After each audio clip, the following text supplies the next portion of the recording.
think we should. All right. Okay, Well, should we begin? Okay. Ready? I gotta think about what I'm gonna say. And I'm not gonna look at the screen. I got the introduction's the hardest part. How do you start again?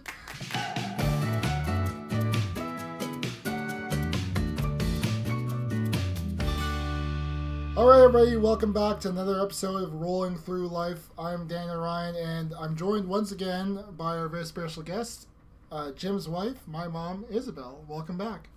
Hi, nice to be back.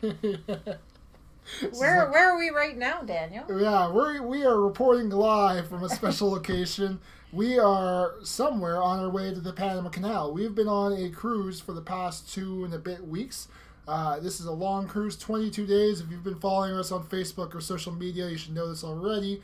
And this will probably come a little bit delayed as we have very limited internet connectivity over here. And we're actually passing through the Panama Canal tomorrow. So in this episode, I'm going to talk with Isabelle, and we're going to be talking about going on a cruise with the quadriplegic from the perspective of caregivers, and as the perspective of somebody who's the assistant and working to go on a cruise and a vacation, but go with somebody who needs a lot of assistance, and what goes into that. So the first question is why a cruise? Jim travels a lot. We've done a lot of vacations in the past, before and after his injury, but why a cruise this time? Well, a cruise was always on our list. So I think it really just comes to one of those items that's always been on Jim's and my list. And, since we got this wake-up call that, life changes really quickly, we wondered, can we actually make this happen? And so, that was the talk when we came back home, initially in January 2017. So it's not anything new. We had always wanted to come out on a cruise, and we just really didn't know when it was going to work out for us. But coming on a cruise after the accident,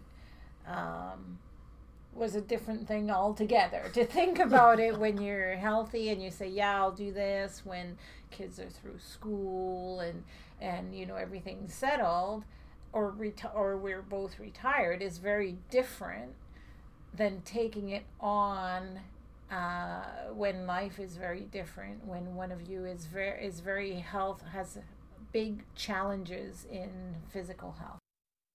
Yeah, that's an interesting point. So, like you said, this has been on the list for a long time. It's been a dream vacation of Jim's in particular, but both of yours, it sounds like.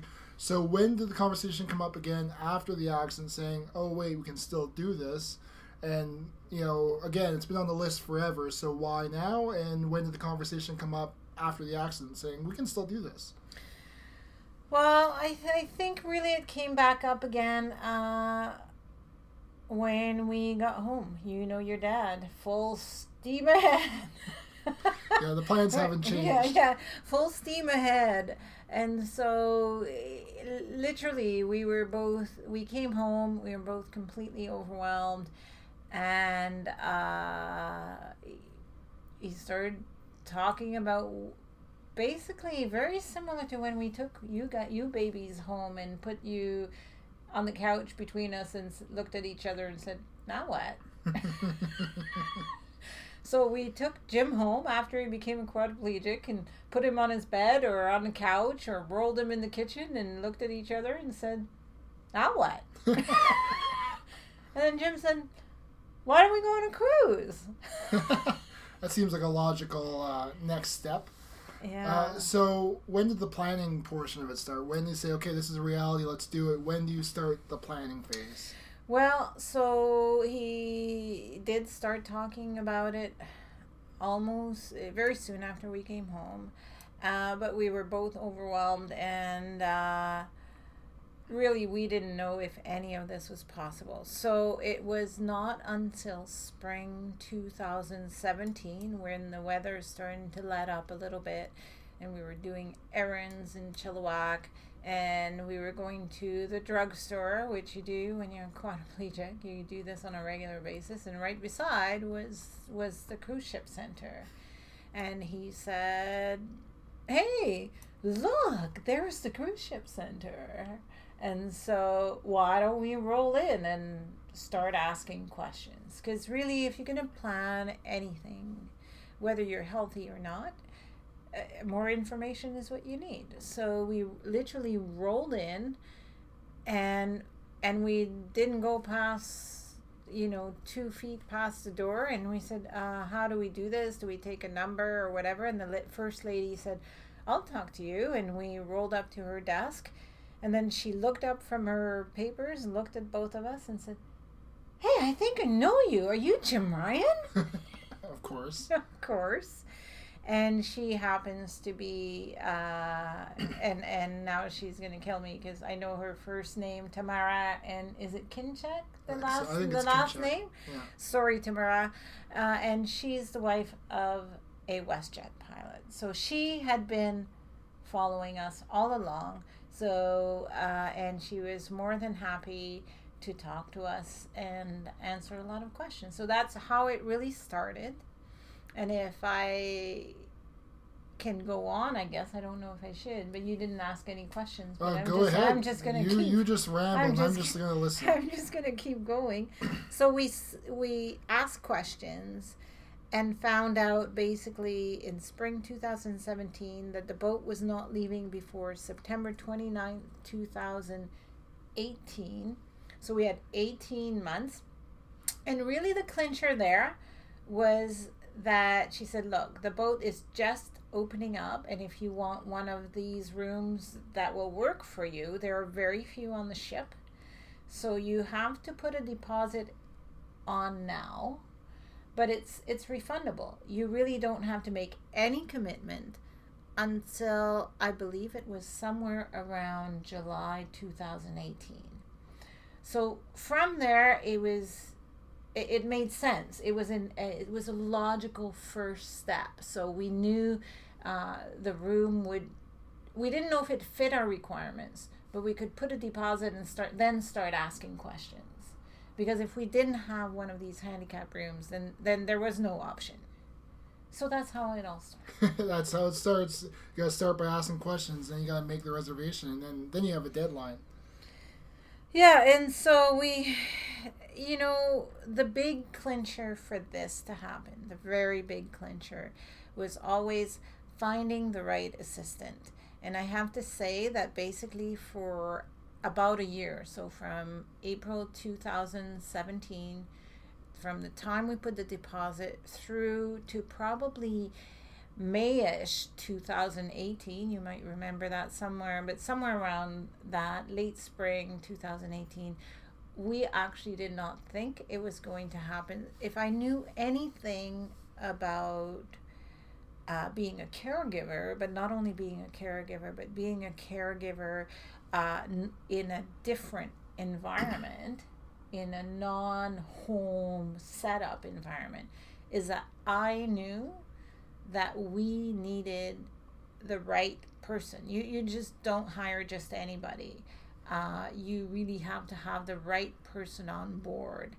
And so that was the clincher. And to tell you the truth, as you know the story, we did not have anybody. And I think you can take it from here. You overheard us, I think. Yeah, so I'll talk about that in a second, about why I'm the one sitting here, other than I'm the one recording this podcast.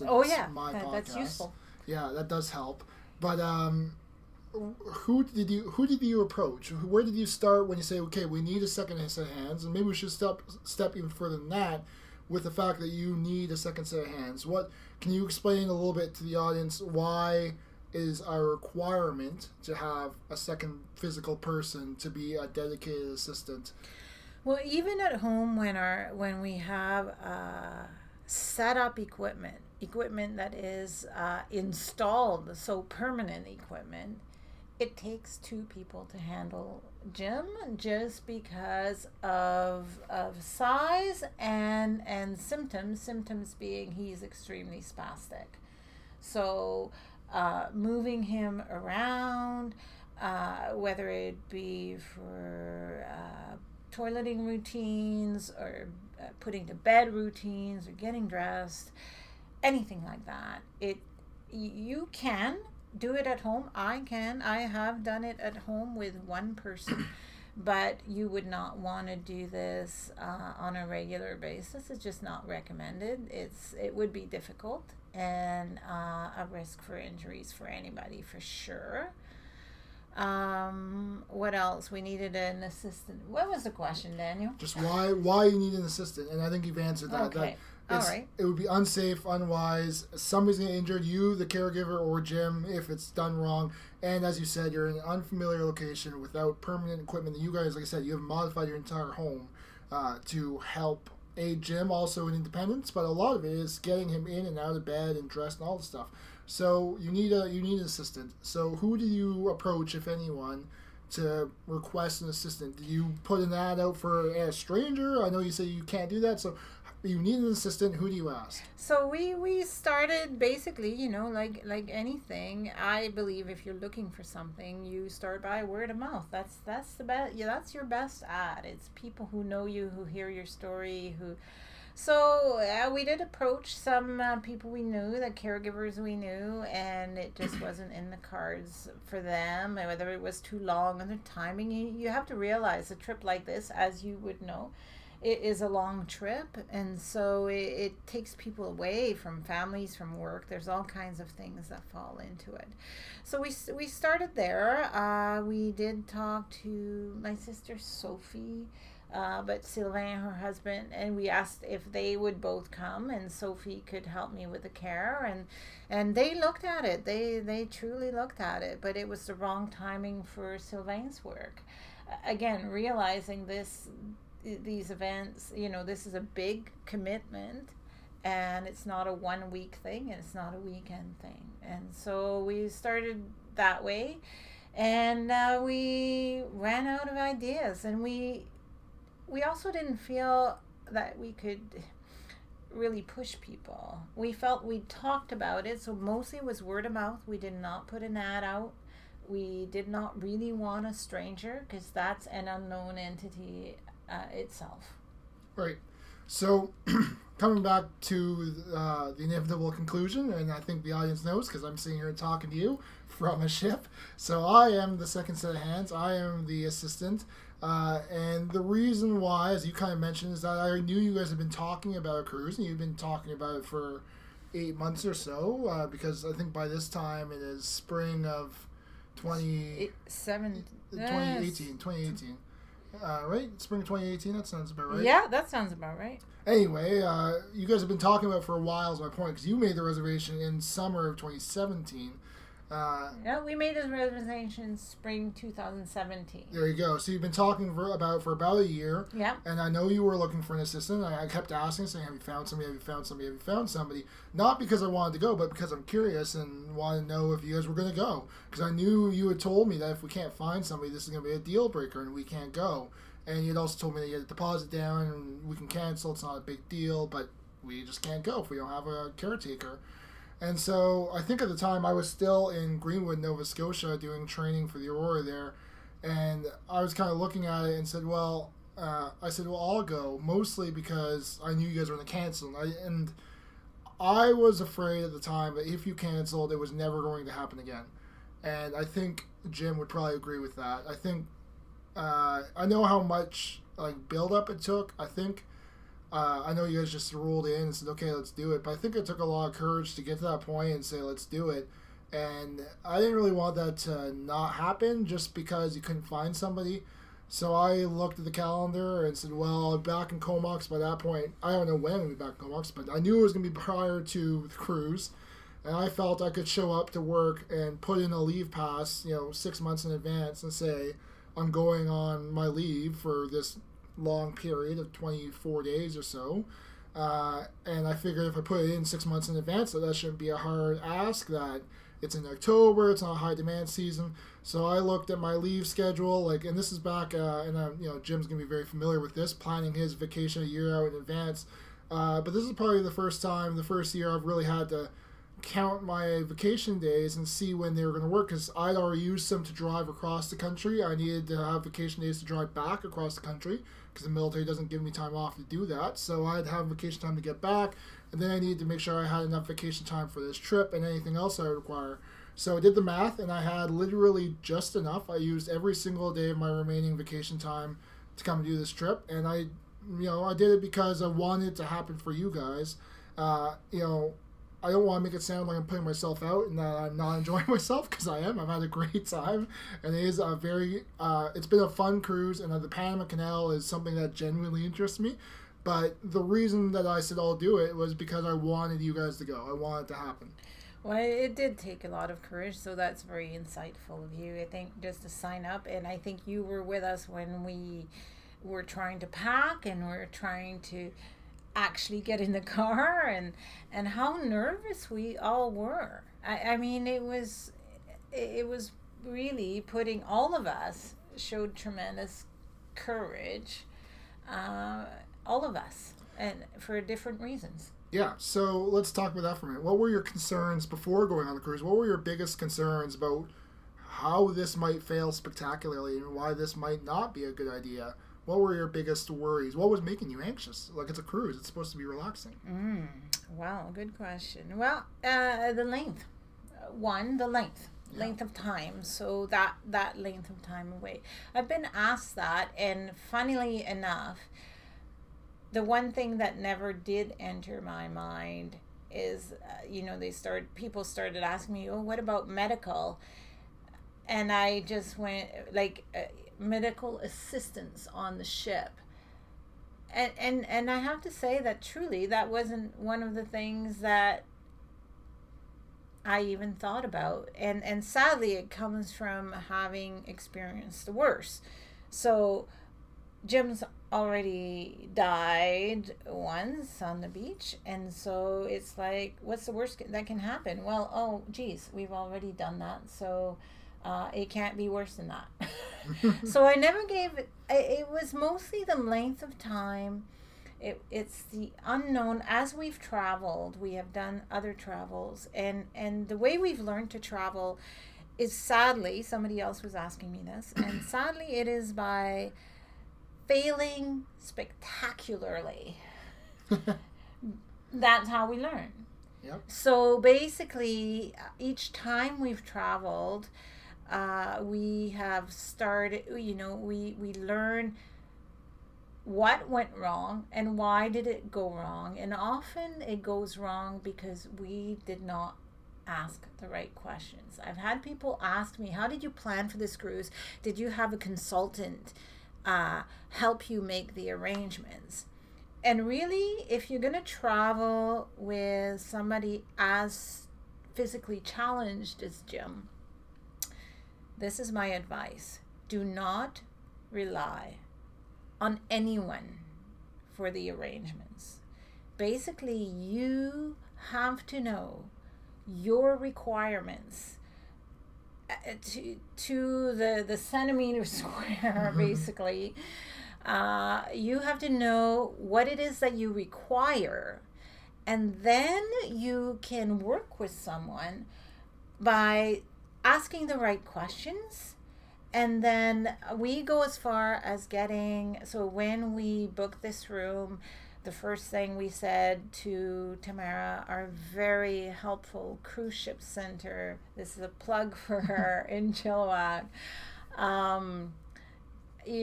she said, how can I help you? And we said, all right, here's our list.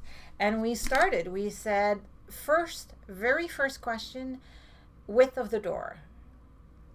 We need to know the width of the door. Yeah, and she goes, oh, all right. And so we had, it started with that. Can we even get in the room? Yeah. So once we established, she goes, I'll find out.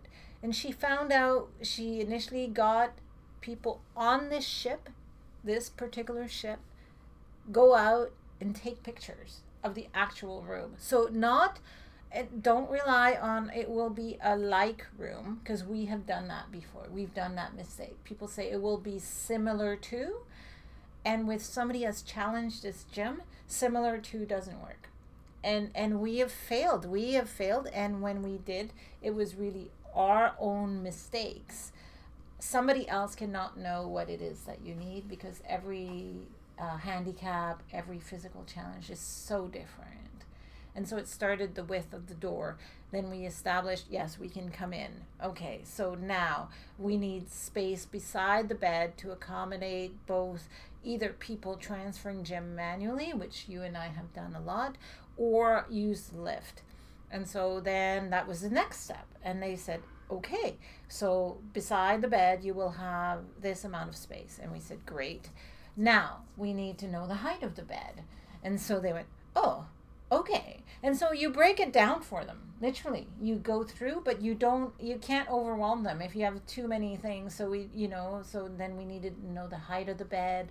We need to know the space underneath the bed, so to accommodate the lift, and so on and so forth. And so you need somebody who's very patient and very understanding. And we did get all of our answers. So we had as good an image as we could, yeah, of the setup. Right. So it's, like you said, I think that's very important to know what you need to be able to tell the people who are going to help you. Because in one sense, you did have a consultant, in quotation marks, who was corresponding between the ship, because you can't call the ship and get photos of the room, only they can.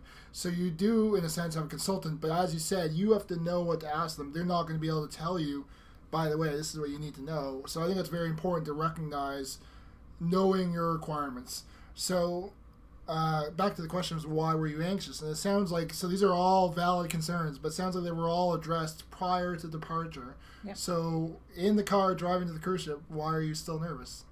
All these questions have been answered.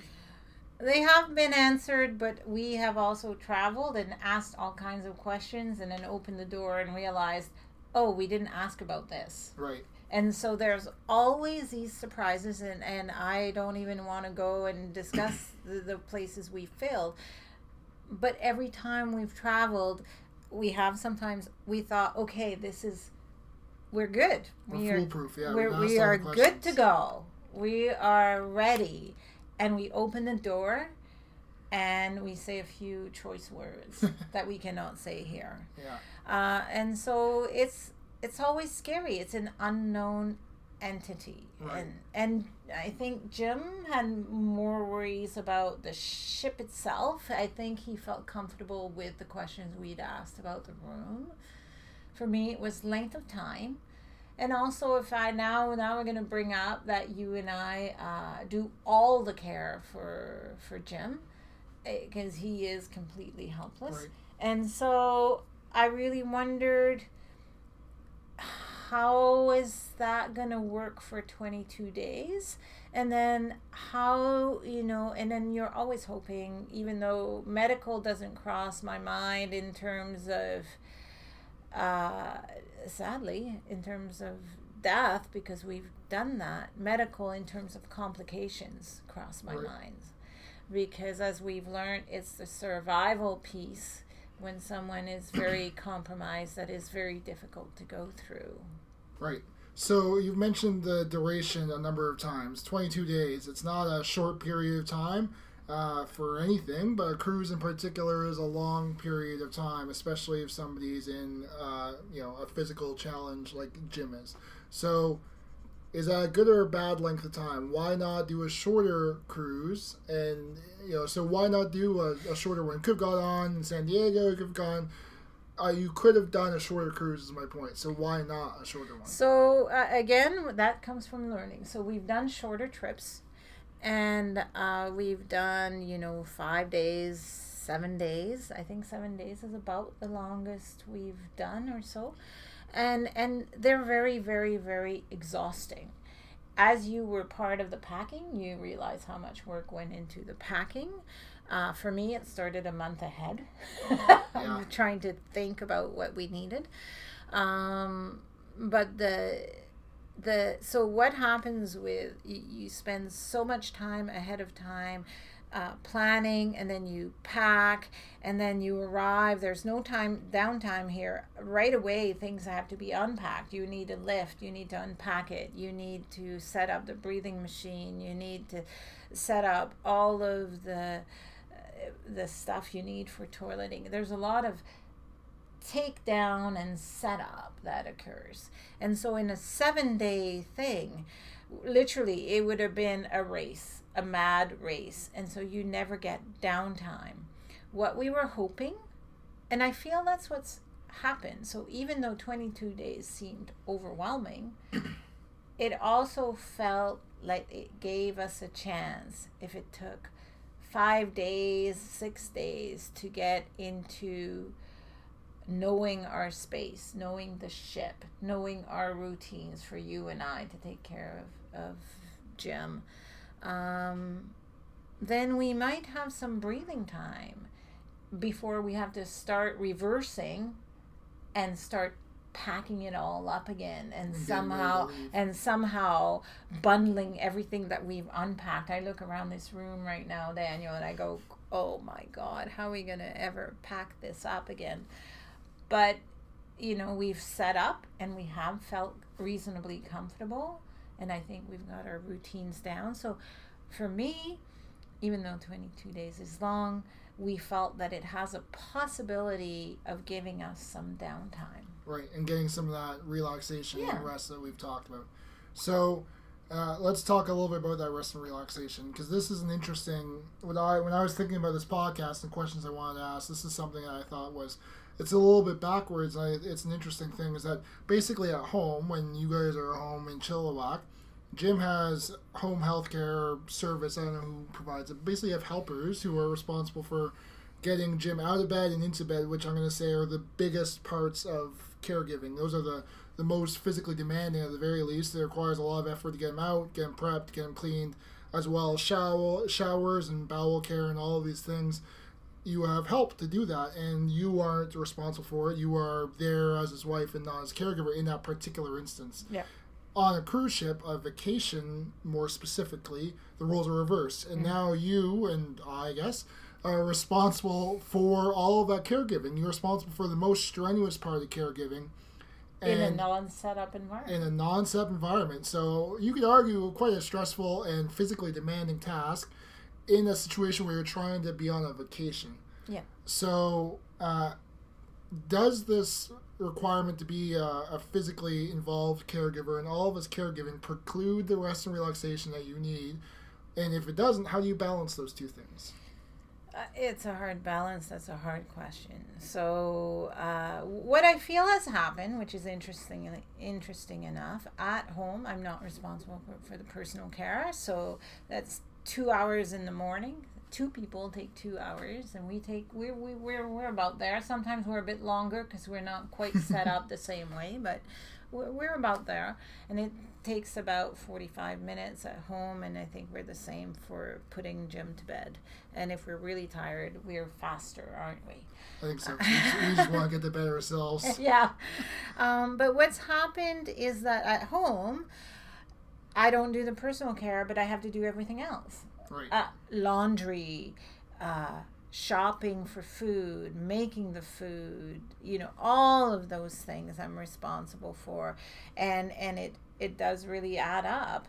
And so here, there are people that, the food shows up. It's great. And so does the wine. And we found that the staff and the people, the public on board have really, gotten to know Jim and us, and they're very helpful. So really, you and I feel the big demanding part is the personal care piece. And in between, we take turns. And so I find that because we're taking turns, I do get a bit of a break. But you're right. It's not the same kind of vacation like people who go on a cruise. I watch other people here that don't have the same health issues. It's not the same. But then my vacation would not be the same vacation if Dad wasn't in it. Yeah, and absolutely. So For me, it's wonderful to have Jim and I be able to fulfill what's been a lifelong dream, and it's even better that we have not just external person, but a family member to share it with us. So for us, that makes it even more special.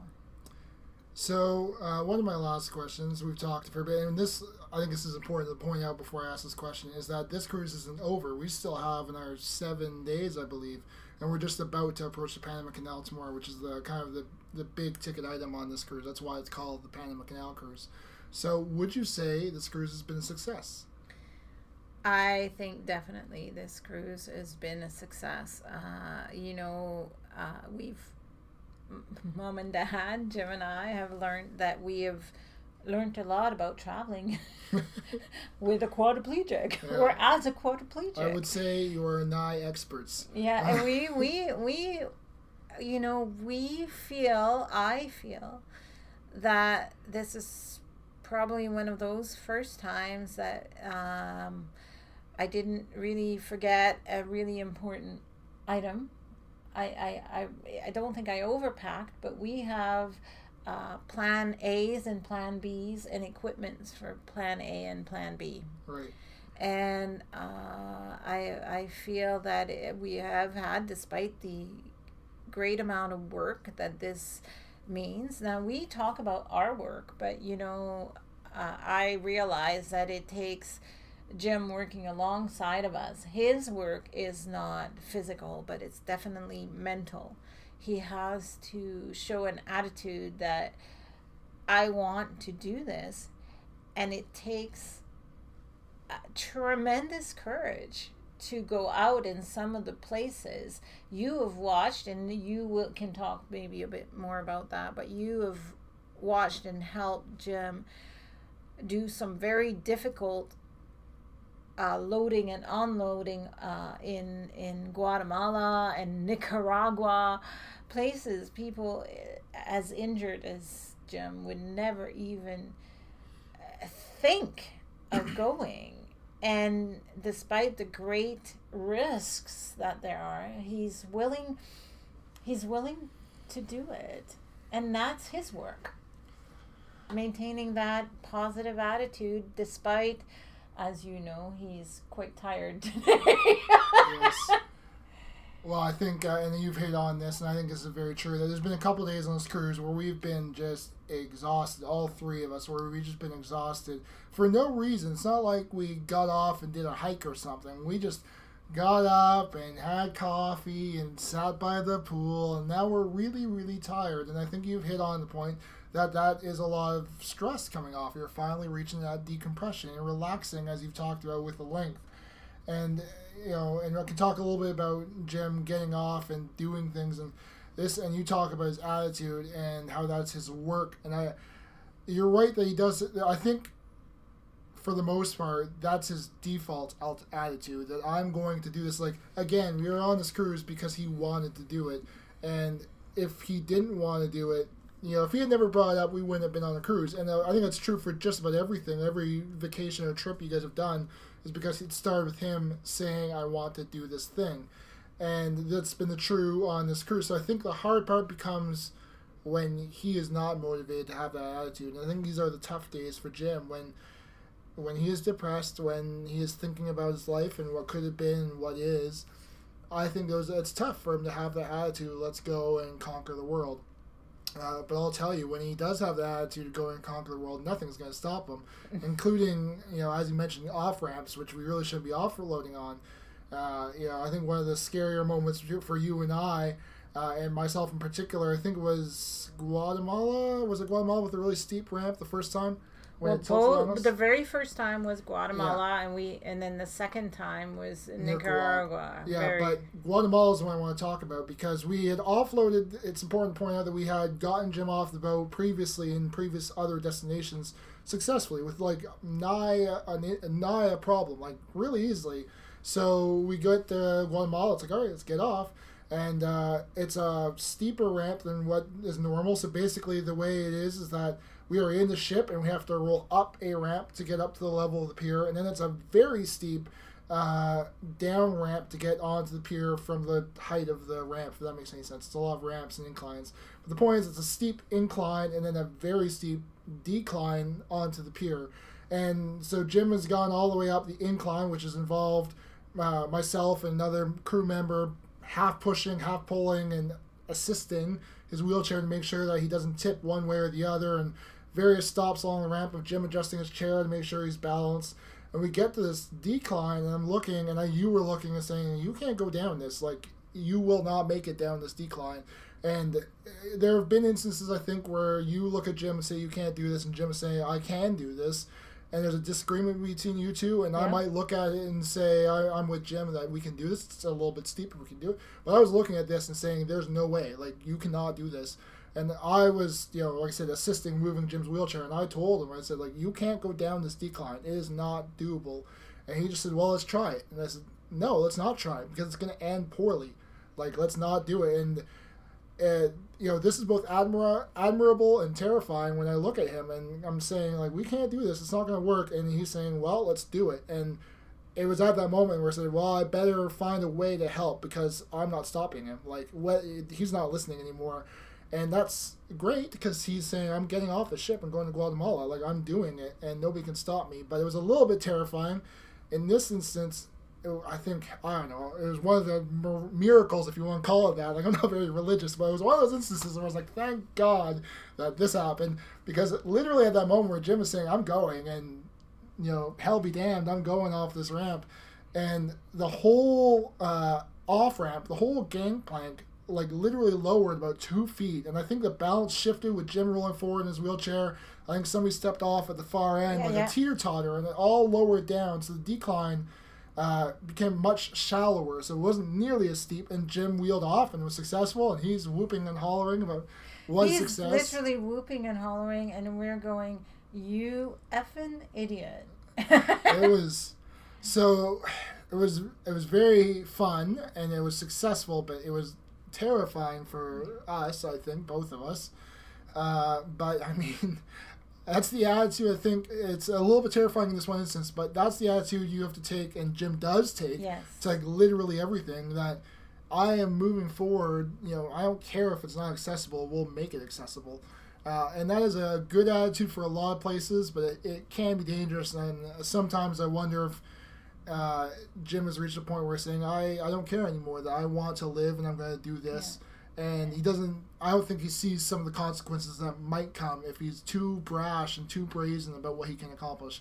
Because what I was afraid, I'm not saying that he would have tipped and died or anything like that. My fear, and I think your fear, was that he was going to go off this ramp and damage the wheelchair in a way that he wouldn't be able to drive properly anymore. And now he's severely limited his ability to be independent at all. He's eliminated any possibility of going forward and conquering new territories in a wheelchair. That's exactly my fear. I mean, we did this cruise for the Panama Canal, and I'm thinking, if you damage this chair, you're done. Like, never mind you injuring yourself. That is a consequence, but you're going to lose your independence if we lose this chair. Right. And so that's a big factor. And one thing, we talked about fatigue, and one thing I guess I want to talk about is that I feel, I mean, you don't have as much experience. You don't look after Jim all the time. Nope. But I feel some of the fatigue is the stress coming off. But even though we have people cooking for us, and or we just have to do personal care, which I feel there's this is what people don't see. To do the kind of intimate care that we have been doing, that includes showers, bowels, catheter care, skin care, you name it, we do it on somebody that is so close to you, your dad, me, my husband. It's a huge emotional toll that you can't measure, but definitely is a part of the strain, probably this emotional toll for me is more tiring than the physical work itself. I think I agree with that. That the physical work, although it is physical, in some cases we are working up a sweat doing it, isn't exhausting. It's not physically exhausting anyway. But I think you might be right about the emotional toll. And I think the important distinction is that I think you only realize after the fact that it had an emotional toll. Like, it's not while you're doing it that you're going, wow, this is really challenging me emotionally or whatever. I'm not at all. Like, I'm not even... You're not thinking about that. You're too consumed in the task at the moment. I agree. And it's interesting how it might manifest as well. Because again, it's not like I'm breaking down and having a mental breakdown, but you are exhausted. And in my case, it manifests itself physically, where I am just tired. And I just want to go to bed and sleep. And I haven't done anything, except care for Jim. And I'm not saying 24 hours. I'm just saying, like, we got him up in the morning. We just had a relaxing day, doing nothing on the cruise ship, and then we put him to bed, and now I'm exhausted. But even though you say you're doing nothing, so the early part, the later part, we know is lots of physical demands. But I've tried to describe this as the continuous stress. You and I are always assessing. We are. You're starting, because you've been here on a longer time now, you're starting to be very much like me, where you look at Jim and you'll say, oh, are you feeling okay? You're looking a bit flushed, or did you empty your bag, or did you take your meds, or because we go back and forth between the two of us. We're not always two of us with him, and then sometimes he wants to go off by himself, and we don't know what's been done and stuff. So you're always kind of doing this mental checklist. Yeah. Have we done this? Have we done this? Did you do that with Dad? Did you do this with Jim? And so we're all, it's that constant balancing of checklists. And you're a pilot, you understand checklists. Yeah. We do a lot of checklists. Yep. And it's constant, even though it's not really hard. It's true. Yeah, I guess it's right. You're always mentally engaged in the task of caregiving. We are always assessing, the next thing, or looking forward to the next problem. So the night before I would say, okay, what's happening? It's Guatemala. Okay, we're doing this, and how are we going to set that up? What time? And there's a lot of planning that we don't realize. I think at the time it doesn't feel like it's onerous. No, not at all. It doesn't feel like it's onerous. But the fact is, and this is what I talk about all the time for caregivers, it is constant. And for you get a little bit of a break from that, because at night you get your room to yourself. Right, yeah. For me, it's more constant, and I'm not complaining about that. It's just a fact. Yeah, it's just it's It's an emotional toll that you have to live with. It is what it is, and I'll shift in bed, and sadly I'll always listen in, like, is what's the breathing sound like, and you learn to live with that. I'm just saying, even though I'm not doing anything when I'm asleep and turning in bed, I know that I'm assessing. Every once in a while, I'll reach over and, feel his skin. Is he too hot? Whatever. Right. And sometimes if I touch him, he's actually awake, but I don't know that because he doesn't move. And he'll say, I haven't been sleeping. And then then it's like, can I do anything? Like, are you uncomfortable? Is there some, do you need water or whatever? Thankfully, your dad is a very gracious person, really, I feel, and he'll lie there a very long time without trying not to wake me up, and because he knows how hard it is. He doesn't know how hard it is. So before we get ready to wrap up this episode, do you have any questions for me or anything else you want to talk about this cruise and being a caregiver on a cruise? I'd like to hear, how's your experience been, Dan? This is your first cruise, and I mean, what made you decide, I want to hang out with Mom and Dad on a cruise ship that you can't get off for 22 days? Well, it's a very What large... possessed you? It's a very large cruise ship. What made you think this was a good idea? Well, I said that at the beginning, though, and so I answered this in the beginning, and the answer is very much the same, is that I wanted you guys to be able to go on a cruise, both you and Dad, and don't get me wrong, again, I've had a great time, and I mention this because you guys also kindly offered to my girlfriend Sarah to come along because you knew that I was going away for a long period of time. You offered effectively to have her come along as well. And when we discussed, and she wasn't very much sold on the idea of being on a boat for 22 days, and so there's a discussion between us about whether or not she should come. And I said, well, you're welcome. I think it would be a good time. I think we could find things to do.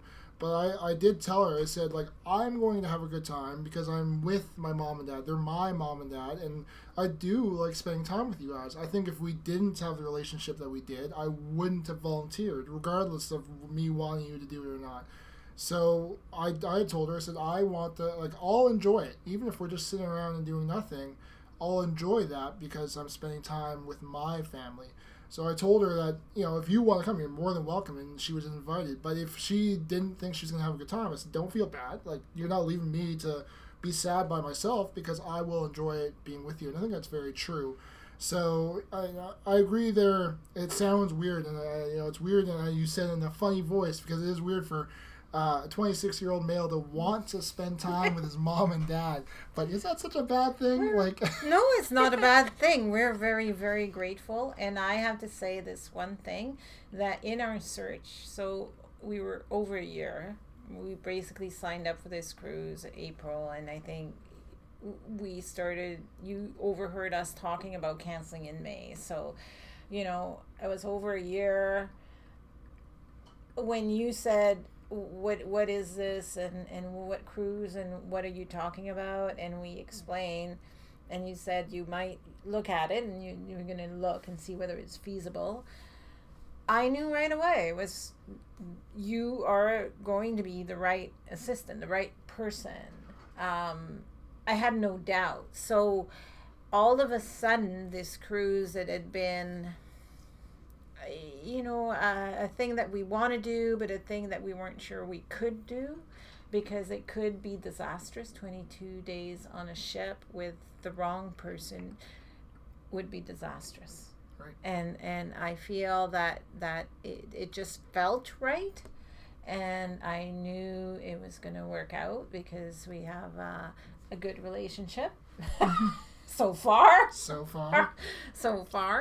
days and left. That Dad enjoys spending time with you also, and you enjoy doing some of the same things, and I feel it's all been really, really good for everybody, and I'm sure everybody will be happy to go back to their but it's made something, a big thing possible, and for that we'll have great memories. Yes, and I'm very happy I came, and I'm glad it's been such a success. Yes.